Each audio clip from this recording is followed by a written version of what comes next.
Baik, untuk menyingkat waktu, barangkali Mbak Wida bisa bantu saya. Sudah ada yang masuk lewat chat, mungkin di chat room yang mau bertanya, atau teman-teman yang mau bertanya langsung boleh buka mic-nya.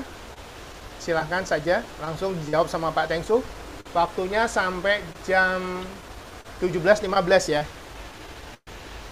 Langsung Coba saja silakan. Pak. Ya Mas Langsung Adit aja. tanya. Kalau ditanya. Mas Adit, tanya Ya, Mas Adit. ya, Mohon maaf monggo Mbak Bapak Datur. tanya Pak. Yang pertama, idealnya setiap paragraf dalam pentigraf itu berapa kalimat Pak? Yang kedua, tips untuk membuat kejutan yang begitu wow atau mengejutkan itu bagaimana Pak? Terima kasih. Monggo Pak Tengsu langsung saja. Nah, dikumpulkan dulu. Oh, dikumpulkan ya. Mungkin ada yang sama nanti. Ada yang lainnya lagi?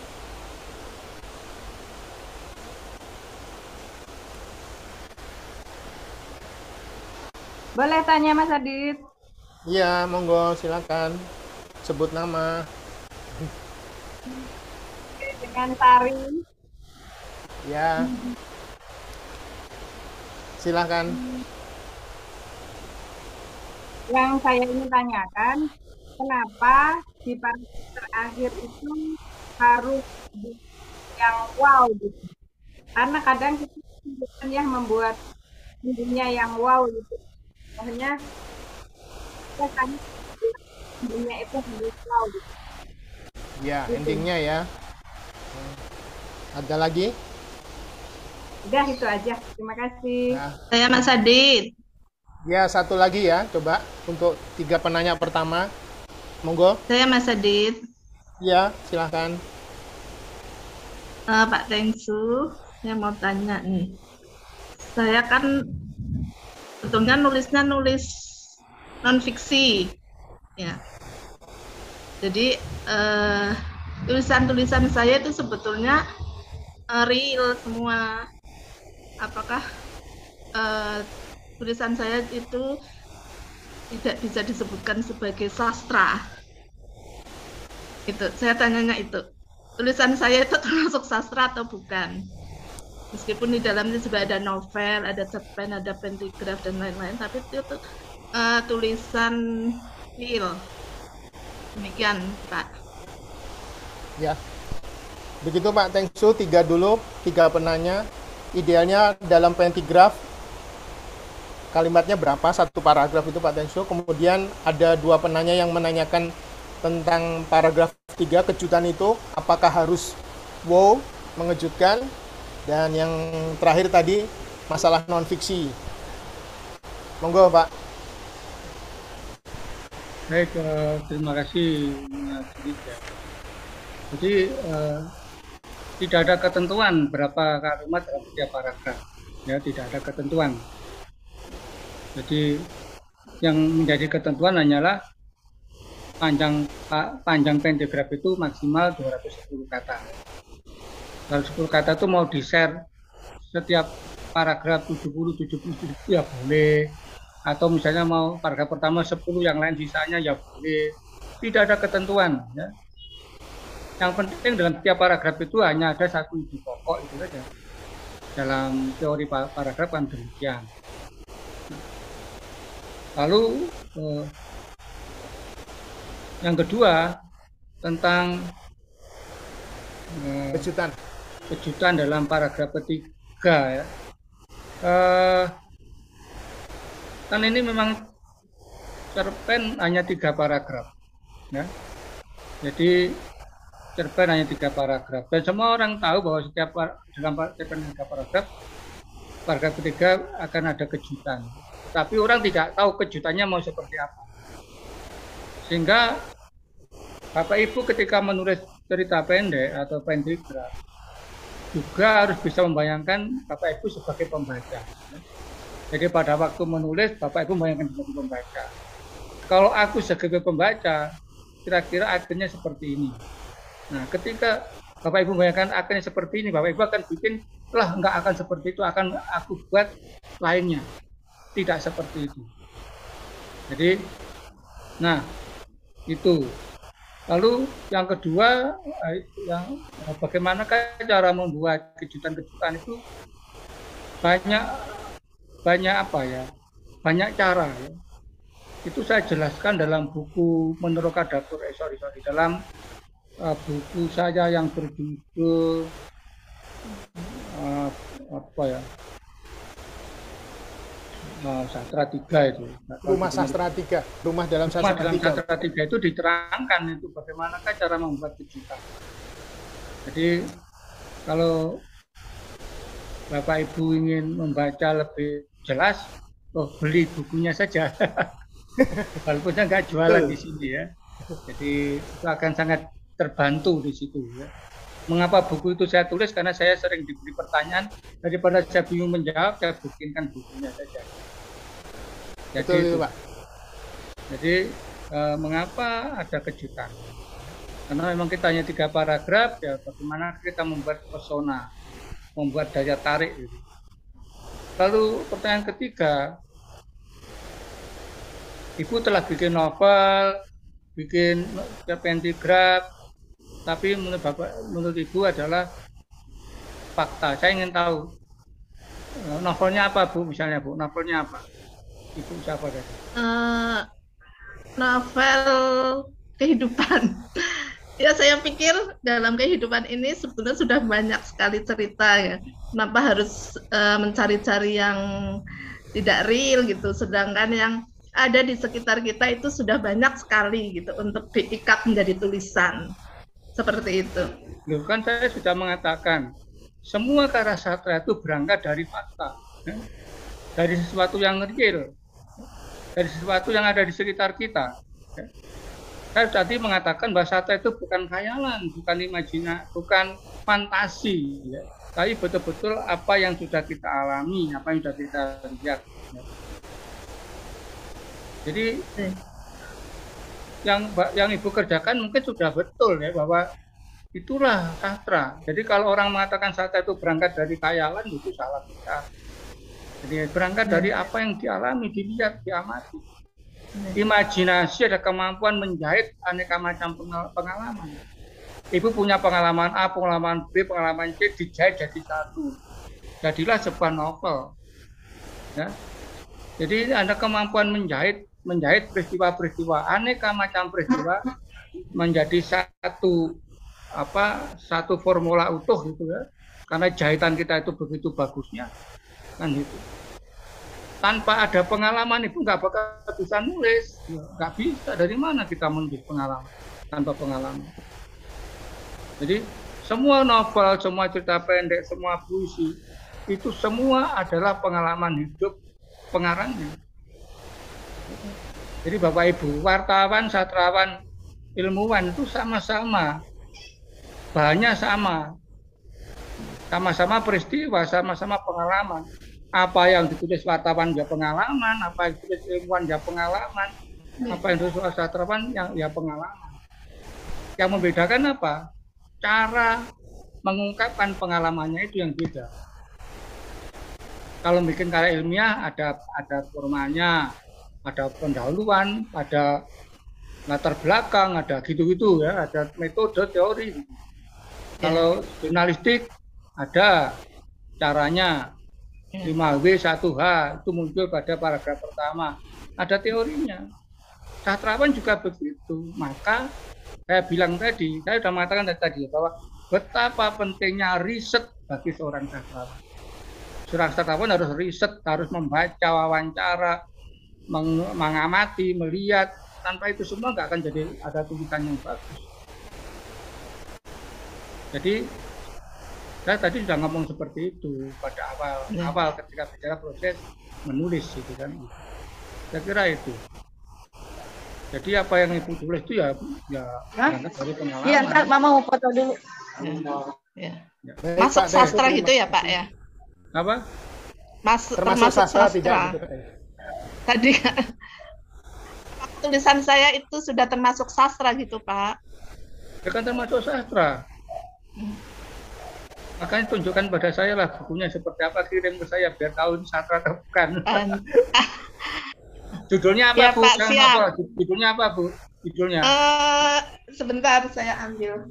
Judulnya apa? Sambil menunggu bukunya diambil, buat teman-teman semua, jangan lupa Ini- untuk mengisi form kehadiran ya. Ini buku ada 3 yang novel saya. Judulnya apa? Bukunya Kuntum Bunga Lembah Serayu. Nah, sudah itu judulnya aja udah novel. Judulnya aja udah novel ya. Terus Bukan Nuansa karya Cinta ilmiah, Sedarah. Apa? Nuansa Cinta Sedarah. Nuansa Cinta Sedarah. Ya sudah itu novel sudah. Ya. Sastra itu. Ini yang terakhir, Ku Antar Kau Sampai Pulang.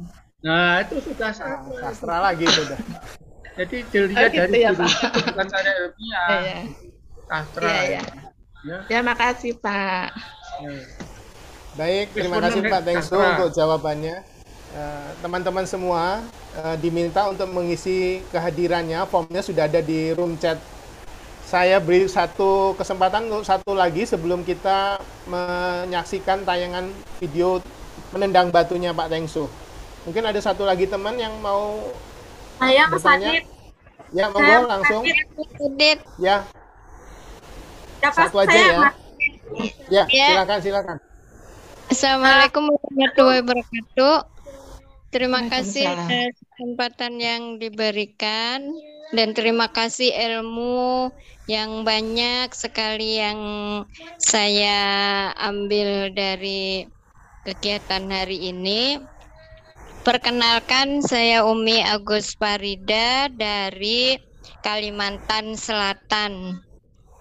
Pertanyaan saya begini, untuk di Kalimantan Selatan, terutama di tempat saya di Barito Kuala itu untuk sastrawan kurang begitu ada greget lah kegiatannya ini.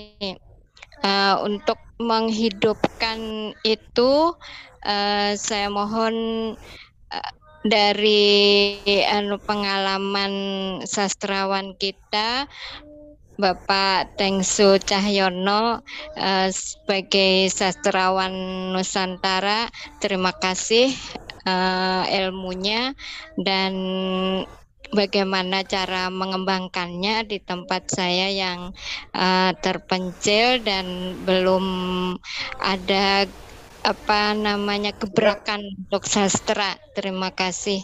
Wassalamualaikum warahmatullahi wabarakatuh. Waalaikumsalam warahmatullahi wabarakatuh. Terima kasih Mbak Umi. Monggo Pak Tengsu. Waduh. Ini pertanyaan susah ini, susah-susah gampang. Jadi sudah Mendatangkan Pak Tengsu terpikir, saja. ya. Jadi kalau saya sebetulnya kalau kita bicara dalam kehidupan dunia dewasa ini, istilah keterpencilan itu sudah dilampaui dengan kemajuan teknologi informasi. Dengan media online kita bisa bertemu dengan siapapun di seluruh Indonesia, bahkan seluruh dunia ini. Jadi kalau Ibu ingin mengembangkan sastra di tempat Ibu, ya, maka gabung aja dengan Komah Pentigraf Asia, gitu kan. Sekarang ini ya, belajar di situ ya. Lalu dari situ Ibu akan menulis bersama-sama dengan teman-teman yang dalam komunitas itu ya. Lalu perlu diketahui bahwa di zaman 5.0 ini ya, kalau jam 4.0 kan memang digital. 5.0 itu pentingnya jaringan. Jadi dengan jaringan yang kuat kita akan berkembang. Maka kita harus pandai-pandai untuk membangun jaringan dengan banyak kawan. Kalau kawan dekat nggak ada kawan yang jauh. Jadi sangat-sangat mungkin itu. Itu yang pertama. Yang kedua, ya dimulai dari skop yang paling kecil. Ibu ini di Kalimantan menjadi guru atau apa? Guru Bu Umi, kepala sekolah. Nah, kepala sekolah, apalagi kepala sekolah. Jadi kepala sekolah punya kuasa untuk bagaimanakah membangun literasi di sekolah.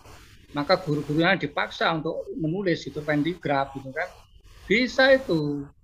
Nah, jadi dari mana kita belajar? Ya, dari teman-teman di Askia ini, dari siapa lagi dan sebagainya kan, masih banyak kawan lain yang bisa diajak sebagai tempat belajar gitu. Jadi saya kira itu. Jadi mulailah dari tempat yang kecil, tidak perlu bercita-cita yang sangat besar daripada kecewa. Jadi dengan kita bangun yang kecil di tempat ibu, guru-guru, di murid-murid itu kan digerakkan untuk menulis, lama-lama nanti mereka suka, lalu berkembang ke tetangga sebelah lama-lama ya. Nah, maka itu ditantang untuk melakukan gerakan di sana. Apalagi itu punya keinginan untuk itu.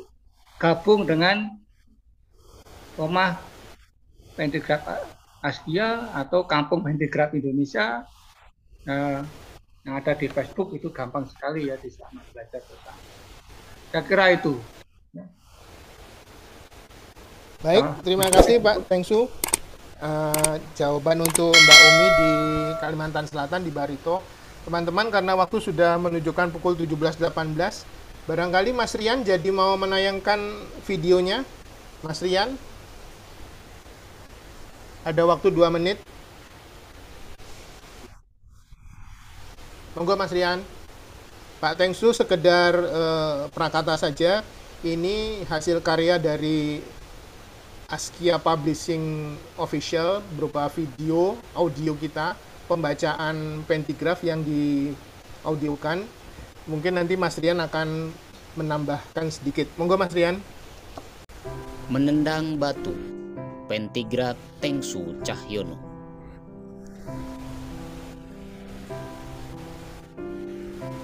Tunggu aku di depan pasar Beringharjo, pesanmu tadi malam. Pesan yang sungguh tak kuduga. Belum sempat matahari menghapus jejak embun di bangku besi sepanjang Malioboro, kutinggalkan hotel untuk menemuimu. Tentu saja jantungku berdetak kencang.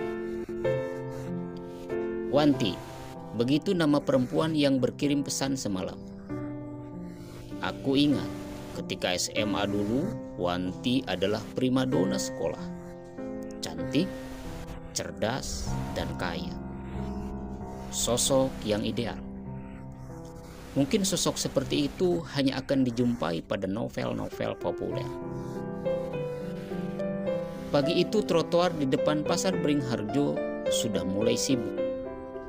Banyak orang menunggu sarapan di depan penjual angkringan. Seorang gadis turun dari Mercedes-Benz. Langkahnya pasti, tubuhnya tinggi semampai. Dibalut celana jeans selimpit dan kaos ketat berwarna putih. Oh, Wanti, seperti merak melenggang santai. Kutendang batu di depanku, menggelinding jauh, seperti aku yang berjalan menjauh. Wanti tak sepadan denganku, pengamen yang menyanyi dari kafe ke kafe. Surabaya, 26 Oktober 2001.